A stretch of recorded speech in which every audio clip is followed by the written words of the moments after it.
Ein Hufeisen sie zu knechten. Was ist denn jetzt los? Bist du unter die Hufschmiede gegangen oder was? Nein, ich habe ein bisschen Barbecue-Glück mitgebracht. Wir schweißen heute einen Pfannenknecht. Okay, sagt mir jetzt auch noch nichts, aber ich bin gespannt. Lass mal machen.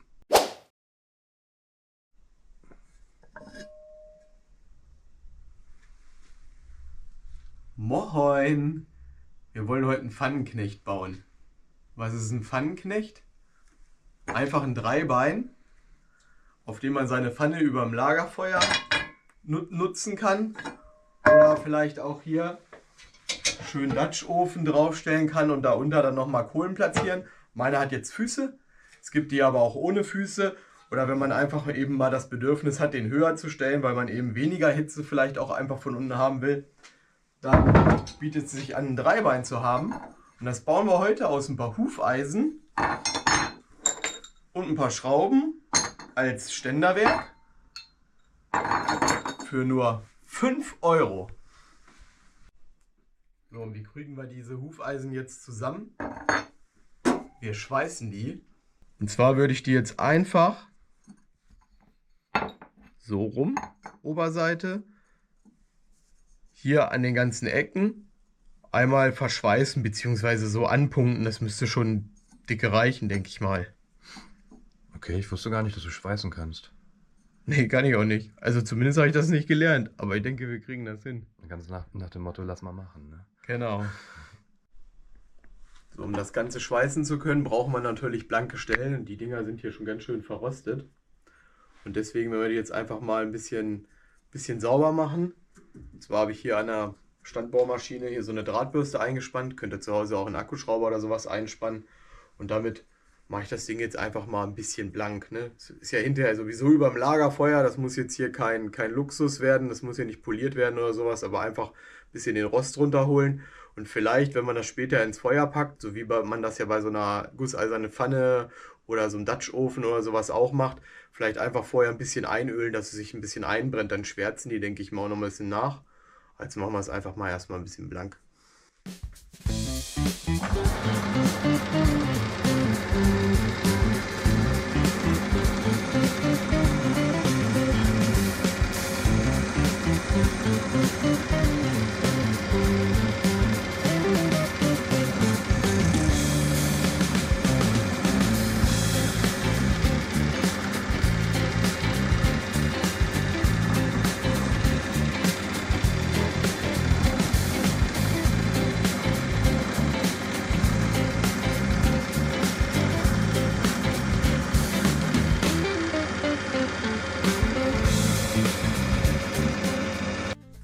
Guck mal, die sehen doch schon gut aus.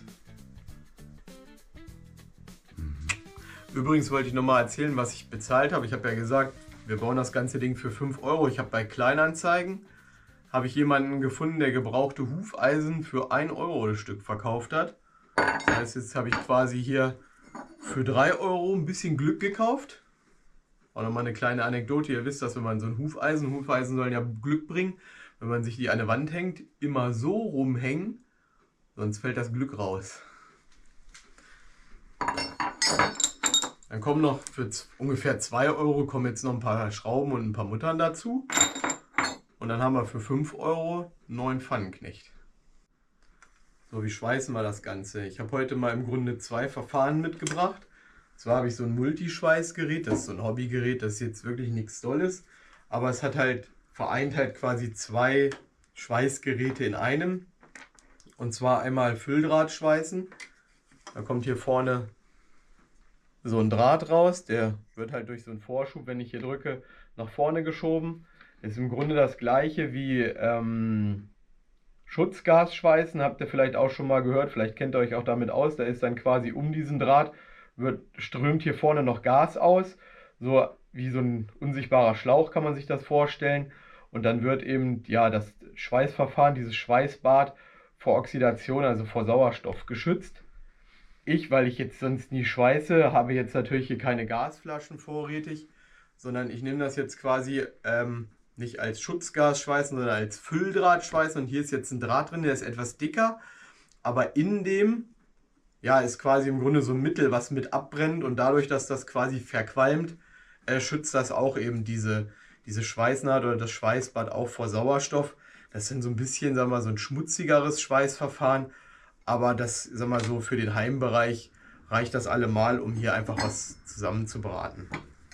Und dann habe ich auf der anderen Seite Elektrodeschweißgerät. Ist vielleicht für die meisten so das gängigste, weil man bekommt da relativ günstig, also so ein reines Elektrodeschweißgerät habe ich gesehen, kriegt man schon so für 50 Euro.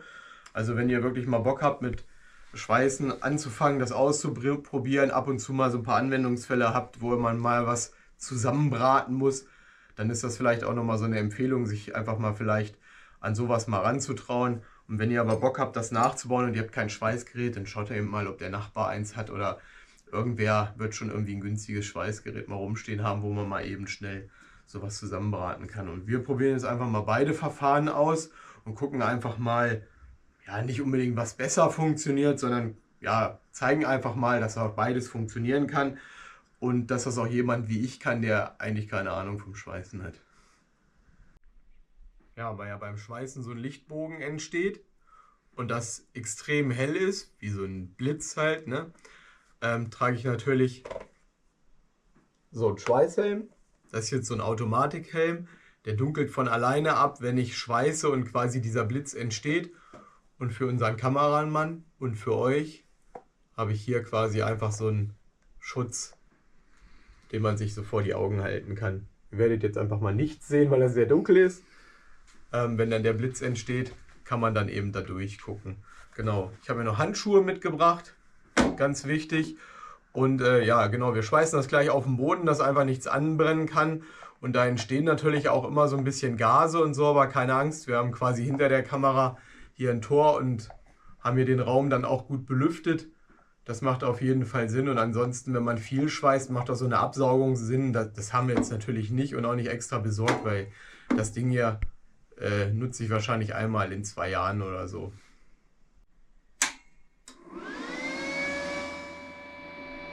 So, wie stellt man das jetzt ein? Ich habe hier MMA, das ist eben das Elektrode-Schweißverfahren ausgewählt. Und dann muss man hier die Amperestärke auswählen, also wie viel Strom hier eben durchfließen soll. Und das geht nach der Größe der Elektrode.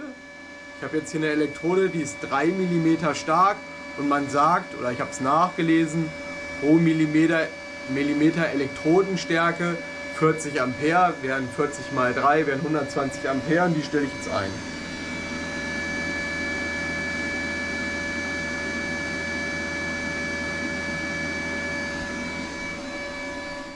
Und dann legen wir los.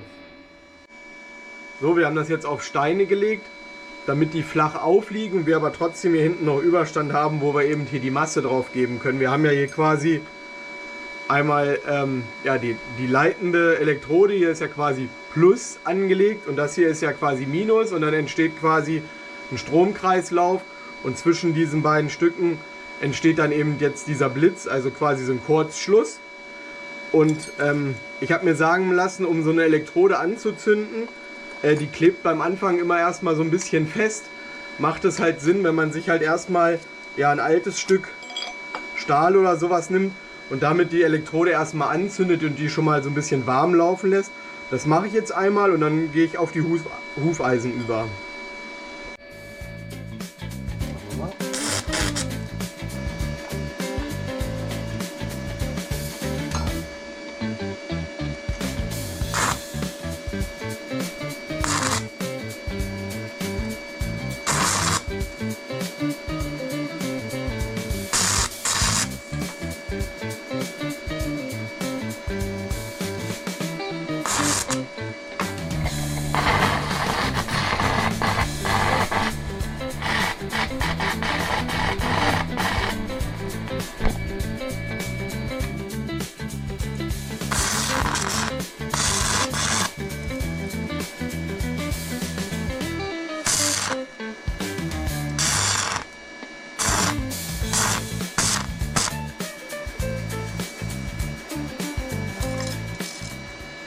Bildet sich so ein bisschen Schlacke, die mache ich jetzt noch weg. Machen wir gleich nochmal richtig sauber, aber das hält doch schon.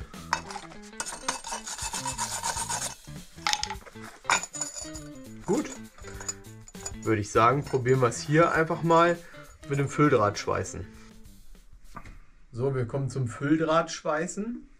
Ich habe es ja gesagt, hier ist so ein Draht drin, der quasi, wenn ich hier auf den Knopf drücke, wird Strom zugegeben und der Draht wird auch vorgeschoben. Das heißt, das Material, was wir abschmelzen, kommt jetzt hier aus der Pistole und nicht wie hier so eine Elektrode, die man dann austauschen muss, wenn sie abgebrannt ist. Hier seht ihr das. Hier ist quasi so eine Rolle drin und so ein Motor, der eben den Draht schiebt. Und damit dreht sich das Ganze dann und schiebt mir den Draht eben hier aus dieser Pistole raus. Oder aus dem Brenner, sagt man auch. Genau, ich schmeiß das Ding mal an. Habe das Ganze schon umgestellt. Wir haben hier so 1 mm Draht. Das ist MIG, also das Schutzgas, Schweißen ohne Schutzgas jetzt bei mir eben. Und man sagt, ich mache nochmal aus, dass ihr mich versteht.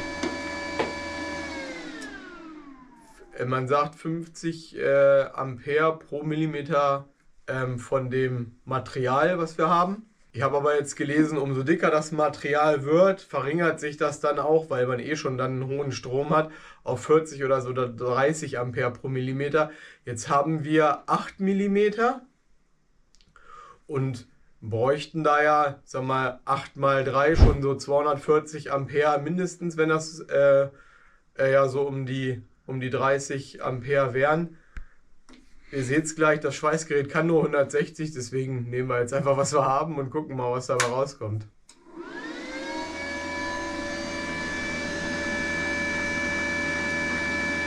Da ist jetzt dann auch Ende. Wir wollen mal gucken.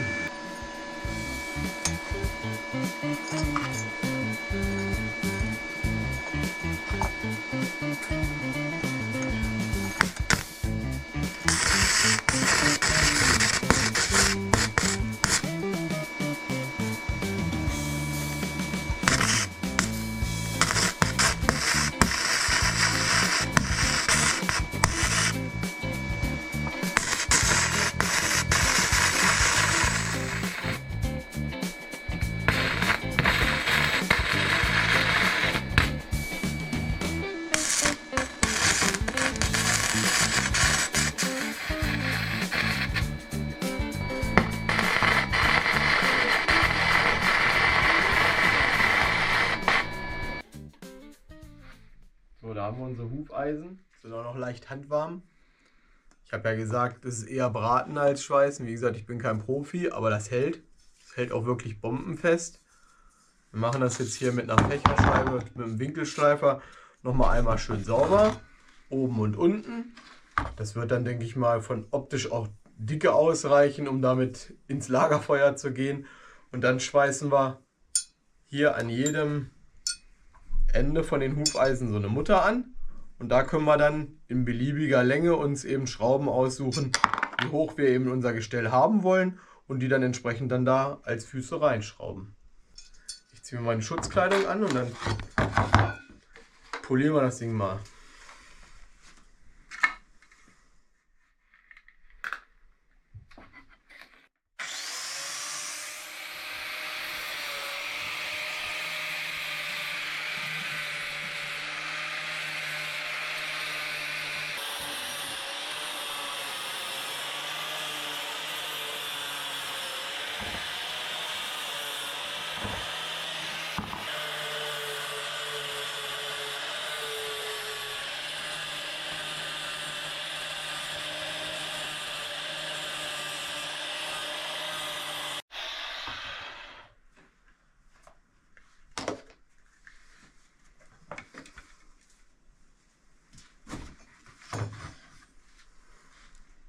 So, wie gesagt, das Ganze muss kein Kunstwerk werden. Aber ich denke, so sieht es jetzt eigentlich schon ganz ordentlich aus. Die ganze Schlacke und diese ganzen, ja, die Schweißpunkte, die jetzt so ein bisschen, ja, übergesprenkelt sind, sage ich mal, habe ich so ein bisschen entfernt. So sieht es doch, denke ich mal, ganz gut aus. Und jetzt schweißen wir Muttern an.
So, unsere Hufeisen mit Muttern.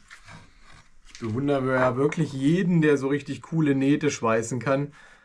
Aber ich sag mal so, was funktioniert, ist auch erlaubt, oder? Ich meine, es hat ganz gut geklappt. Die halten auch super gut. Wir haben jetzt ganz zuletzt nochmal hier so eine Gripzange, die man so festklemmen kann, nochmal genommen, um die Muttern auch festzuklemmen. Und dann einfach angepunktet, bis sie fest war. Dann nochmal so ein paar Punkte drumherum gemacht. Hat eigentlich ganz gut funktioniert. Und jetzt können wir Schrauben reindrehen.